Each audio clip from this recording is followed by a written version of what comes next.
Assalamualaikum warahmatullahi wabarakatuh. Terima kasih Bapak Ibu atas waktunya dalam memberikan atau sharing informasi tentang kegiatan atau materi-materi. Oke Bapak Ibu, di sini saya akan menjabarkan itu modul yang pertama yang saya bahas di kegiatan CGP itu adalah modul paket 1, namanya itu modul 1. Modul 1 ini itu terbagi 4. Yaitu modul 1.1 yaitu tentang pemikiran Ki Hajar Dewantara. Kita tahu bahwa Bapak Ki Hajar Dewantara adalah Bapak pendidik atau Bapak pendidikan Indonesia, yang mana dengan jasa beliau, dengan kepedulian beliau tentang pendidikan, maka dia diberilah gelar yaitu Bapak Pendidik Indonesia dengan kepeduliannya terhadap dunia pendidikan di negara kita ini. Bahwasanya kita lihat pemikiran Ki Hajar Dewantara ini tentang pendidikan, dia mengatakan di sini dia membedakan Ki Hajar Dewantara membedakan pendidikan dengan pengajaran. Nah, dalam menuntun ini, dalam dunia pendidikan Bapak Ki Hajar Dewantara ini di sini dia mengatakan dalam menuntun laku pertumbuhan kodrat anak, Ki Hajar Dewantara mengibaratkan peran pendidik sebagai seorang petani. Jadi kita diibaratkan oleh Bapak Ki Hajar Dewantara itu sebagai seorang petani, yang mana seorang petani itu anak-anak itu adalah dianggap sebagai biji dari tumbuhan yang disemai dan ditanam oleh petani dan pada kebunnya atau pada sawahnya. Nah, di sini anak-anak ini dibagaikan bulir-bulirnya atau bulir jagung. Jadi anak-anak didik kita ini diumpamakan sebagai benih. Ki Hajar Dewantara ini dia juga menjelaskan bahwa tujuan pendidikan itu adalah menuntun. Jadi menuntun anak-anak didik kita. Jadi menuntun di segala kodrat yang ada pada anak-anak agar mereka dapat mencapai keselamatan dan kebahagiaan yang setinggi-tingginya, baik sebagai manusia maupun sebagai anggota masyarakat nantinya. Nah, oleh sebab itu pendidik ini atau kita sebagai seorang guru, yaitu pendidik itu jika kita sebagai menuntun siswa ke arah yang lebih baik. Mungkin kita banyak bagaimana kita memberikan arahan kepada anak murid. Nah, selanjutnya sebuah yang kedua adalah ing madyo mangun karso, yang artinya di tengah memberi semangat atau membangkitkan semangat murid. Nah, kita sebagai murid, sebagai guru Bapak Ibu, kita harus memberikan semangat kepada anak-anak kita, memberikan semangat, memberikan dukungan kepada murid kita agar mereka tidak. Kemudian sebuah yang ketiga adalah tupuri handayani, yang artinya di belakang memberikan dorongan. Nah, Bapak Ibu tahu kita adalah pendidik. Sewajarnya lah kita memberikan dorongan kepada anak murid kita agar mereka mampu berpijak dan mandiri dan bertanggung jawab terhadap tugas-tugas yang kita berikan. Jangan kita sebagai seorang pendidik membiarkan anak-anak kita terlena atau ibaratnya tidak diacuhkan Bapak Ibu. Jadi kita sebagai guru, sebagai pendidik di sekolah harus memberikan dorongan kepada anak-anak murid kita. Nah, mungkin kita tahu bahwa peran dari guru kita di dunia pendidikan ini itu di sini ada 5. Yang mana ini yang 5 ini mungkin sudah kita jalankan atau sudah kita jalankan sepenuhnya kita sebagai seorang pendidik di sekolah. Pertama itu kita memimpin pembelajaran. Jelas kita sebagai di sekolah atau di kelas memang kita sebagai memimpin pembelajaran anak-anak didik kita. Contoh kita berikan pelajarannya di dalam kelas, mengajarkan dia materi-materi yang ingin dia kuasai, yang ingin ia peroleh, kita berikan, kita pimpin dia belajar dalam kelas tersebut. Kemudian tidak hanya memimpin pembelajaran ini tidak hanya berlangsung di kelas saja, juga kita sudah laksanakan itu sebelum kita masuk kelas. Yaitu mungkin kita sudah melaksanakan, yaitu seperti kegiatan kita dari hari Senin sampai hari Sabtu, kegiatan kita isi berbagai kegiatan positif pada pagi hari sebelum anak-anak kita masuk kelas. Pertama itu di hari Seninnya kita melatih anak untuk mengikuti upacara, yaitu mengingatkan kecintaannya terhadap negara kita, kecintaannya terhadap negara kita ini. Kita mendidiknya, melatihnya, memimpinnya, di mana guru juga memimpin pembelajaran, memberikan pembelajaran di halaman tersebut dalam keadaan melaksanakan upacara bendera tersebut. Nah, guru sebagai pembinanya. Nah, ada beberapa peserta siswa yang dilibatkan untuk sebagai peserta dan pelaksana dari upacara bendera tersebut. Nah, di situ juga termasuk kita juga sebagai pemimpin dalam pembelajaran Bapak Ibu, dan kita juga sudah melaksanakan hal demikian setiap hari Seninnya. Begitu juga hari Selasa, menunjukkan lampu wajib, dan Rabu sampai hari Sabtunya. Banyak kegiatan-kegiatan kepemimpinan atau memimpin pembelajaran yang kita berikan kepada anak-anak kita. Mungkin kita memberikan pelatihan membacakan kultum, membacakan surat pendek. Jadi kita memimpinnya. Kemudian nomor 2 yaitu menggerakkan komunitas. Yaitu kita sebagai guru juga menggerakkan komunitas. Ini bukan menggerakkan komunitas guru sama guru saja Bapak Ibu, bukan, tapi menggerakkan anak-anak didik kita.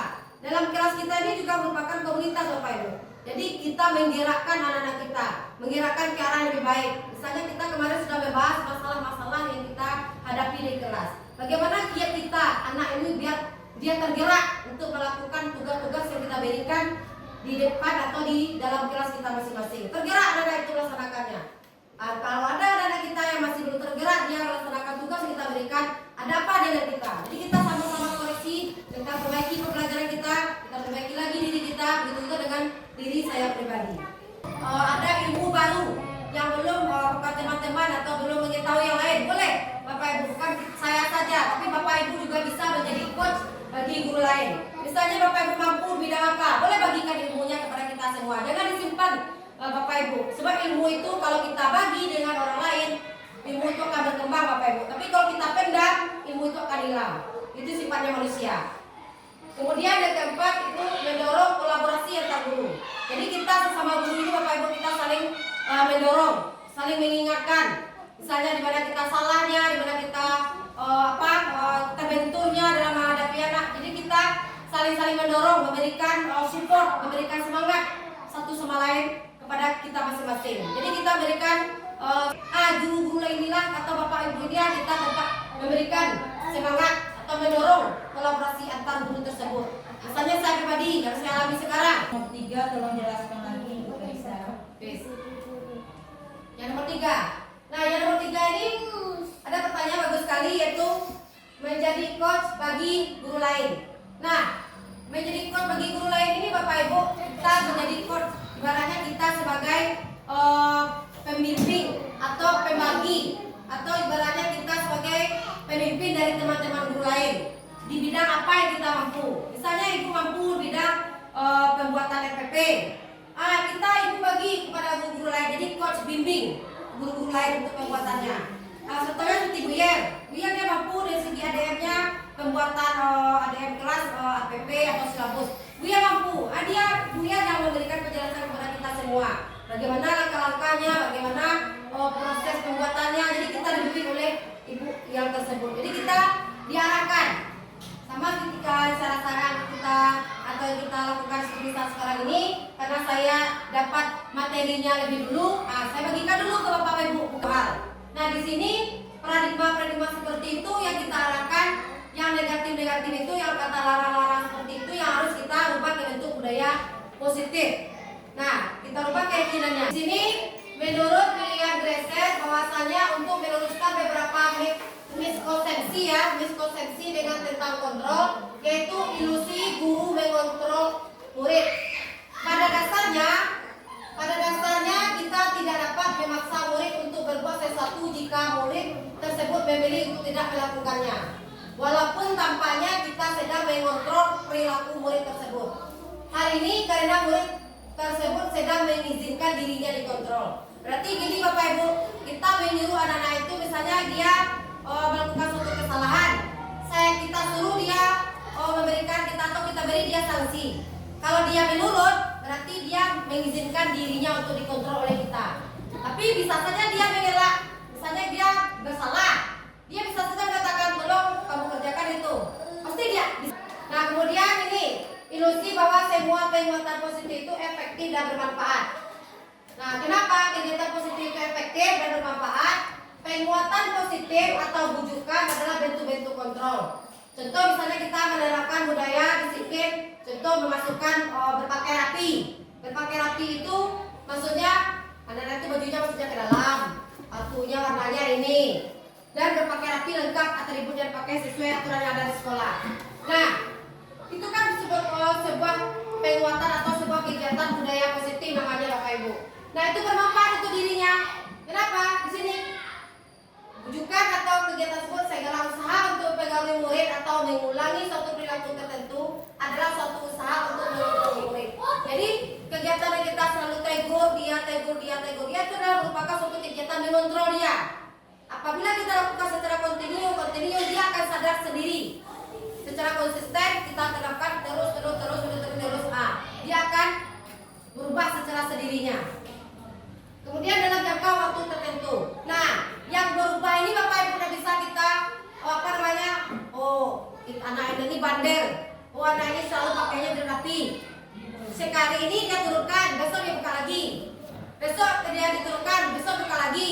Nah, tidak selalu cepat berubah Bapak Ibu. Dia akan mengulang terus sampai kurun waktu tidak tertentu Bapak Ibu. Mungkin dalam waktu lama atau mungkin cepat adik menanggapi perubahannya. Kemudian dalam jangka waktu tertentu ya. Kemudian ilusi bahwa titik membuat orang merasa bersalah dan menguatkan karakter. Nah di sini kritik. Jadi kritik ada membuat orang merasa bersalah, dapat menguatkan karakter.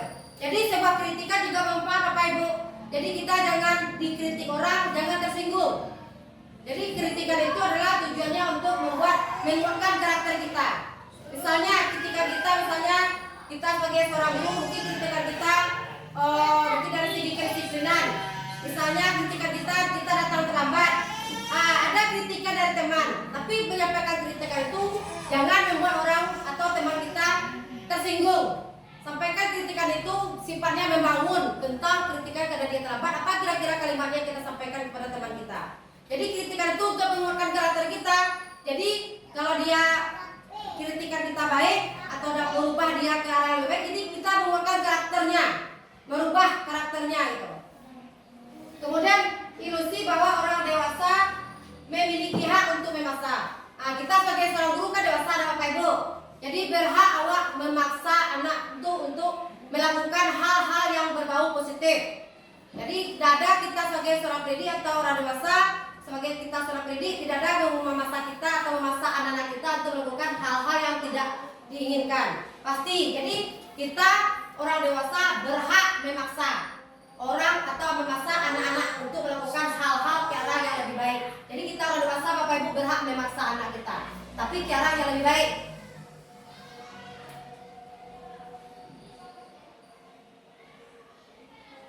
Yang kedua Bapak Ibu itu tentang konsep disiplin positif.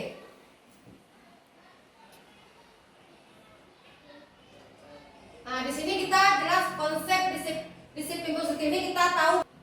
Bicara tentang disiplin pasti kita ada namanya peraturan ya Bapak Ibu, yaitu disiplin itu ada satu peraturan. Nah kebanyakan orang menghubungkan kata-kata disiplin dengan tata tertib, teratur, kepatuhan pada peraturan.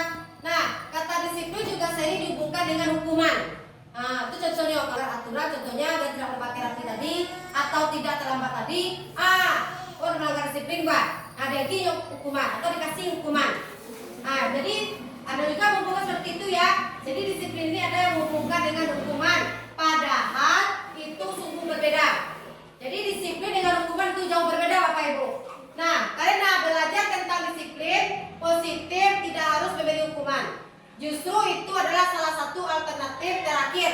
Jadi kalau anak kita melanggar peraturan Bapak Ibu, jangan langsung diberi hukuman.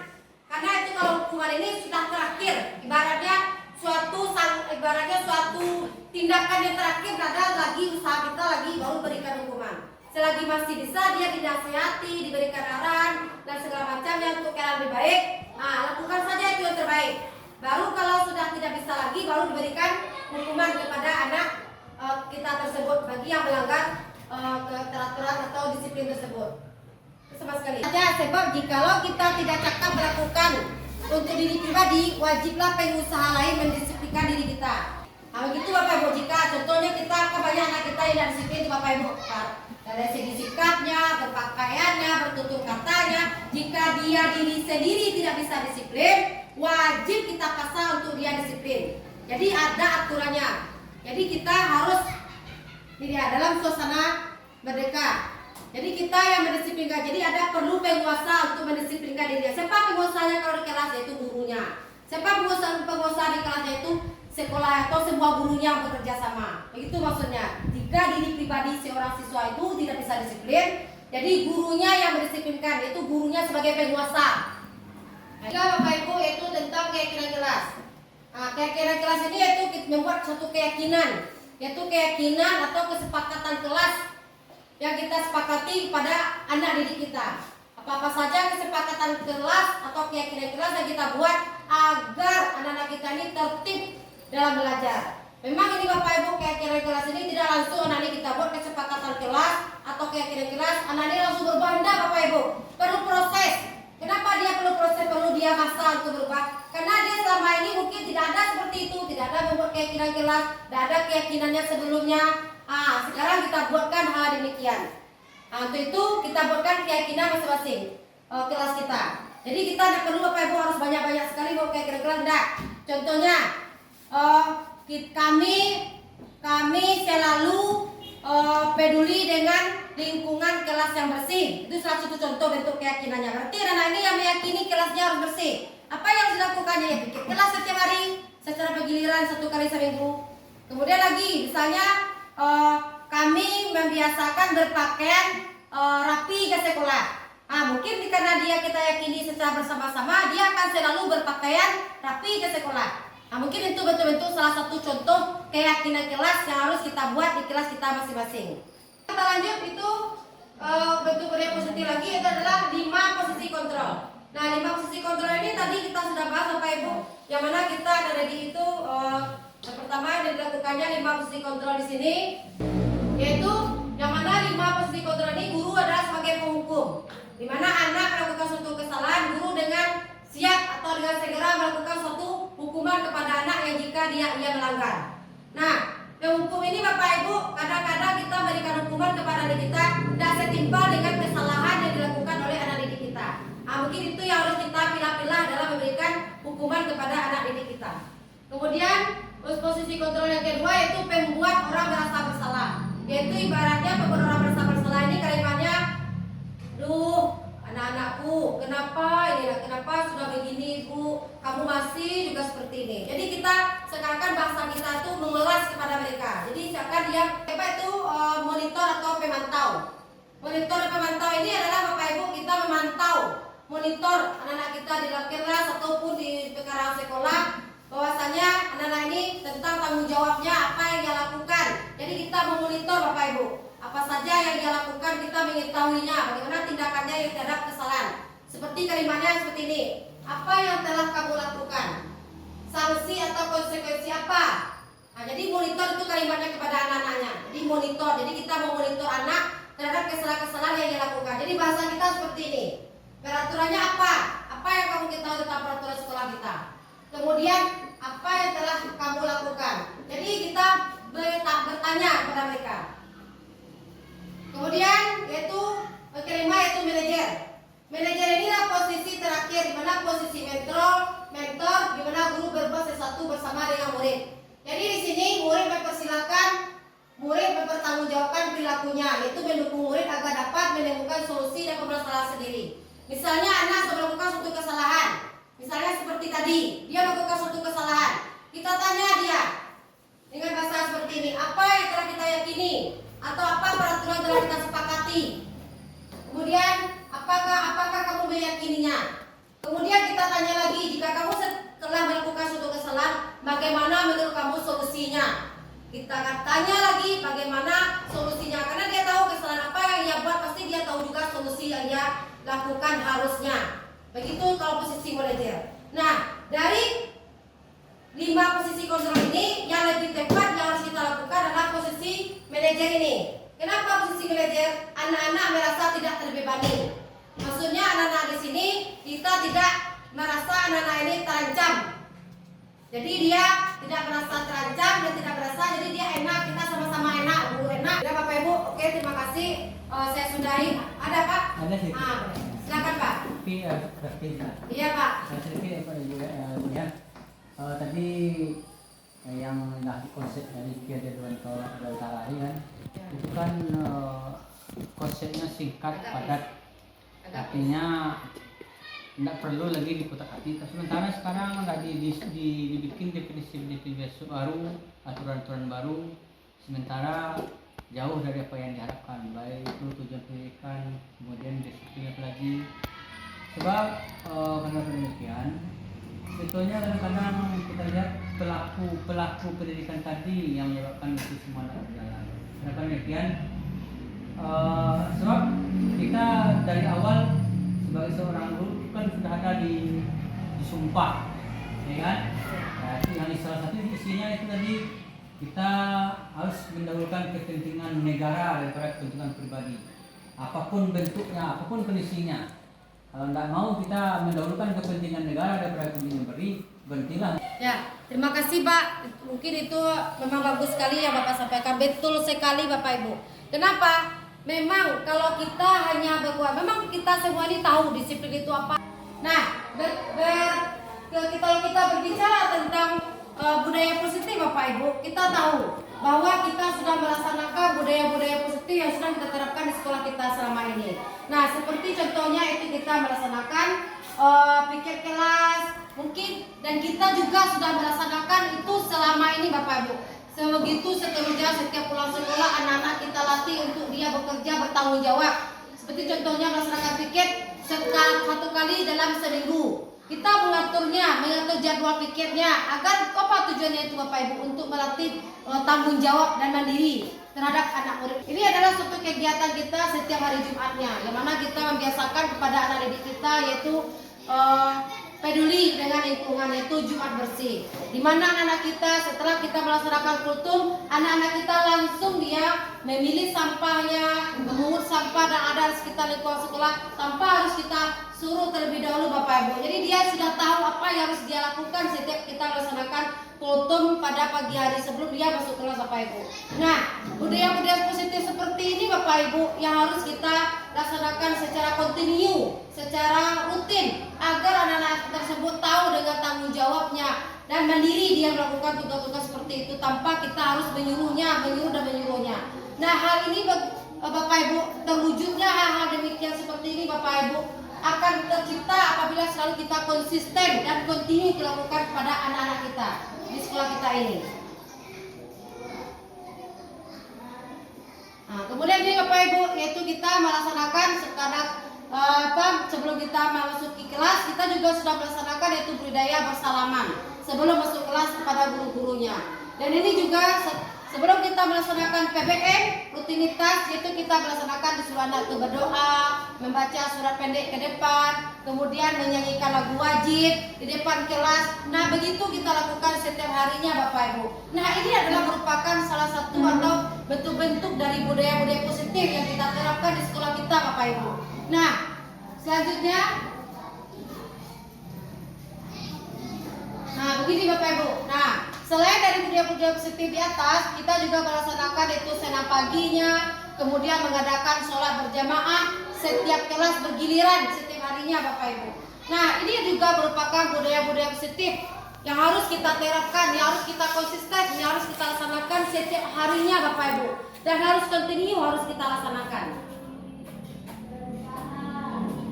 Nah, begini Bapak Ibu. Nah, di sini anak-anak kita ajarkan sebelum dia melaksanakan sholat berjamaah, kita dulu anak-anak ini kita bimbing untuk membaca surat-surat pendek sebelum melaksanakan sholat berjamaah. Dan di sini lagi kita melatih anak untuk membaca azan, mengumandangkan azan, mengumandangkan iqamat dan lain sebagainya.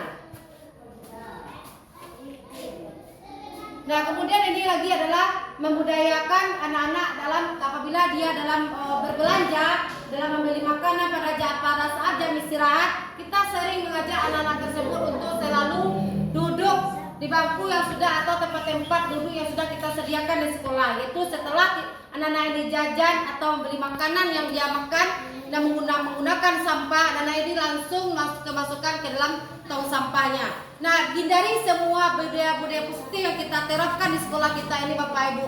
Kita sudah melaksanakannya Bapak Ibu. Cuma tinggal lagi yaitu menerapkannya, melaksanakannya secara kontinu dan terus menerus dan secara berkala. Nah, mungkin kita sadar Bapak Ibu, hal-hal seperti ini yang kita lakukan kepada anak-anak kita mungkin tidak langsung berubah 100% Bapak Ibu, tapi butuh waktu, bisa waktu yang lama, bisa waktu yang cepat. Tergantung kitanya Bapak Ibu. Kalau kita melaksanakan secara konsisten, kontinu, pasti anak-anak kita ini berubah akhlaknya, berubah perilakunya dan cara makannya dan segala macamnya. Begitu Bapak Ibu.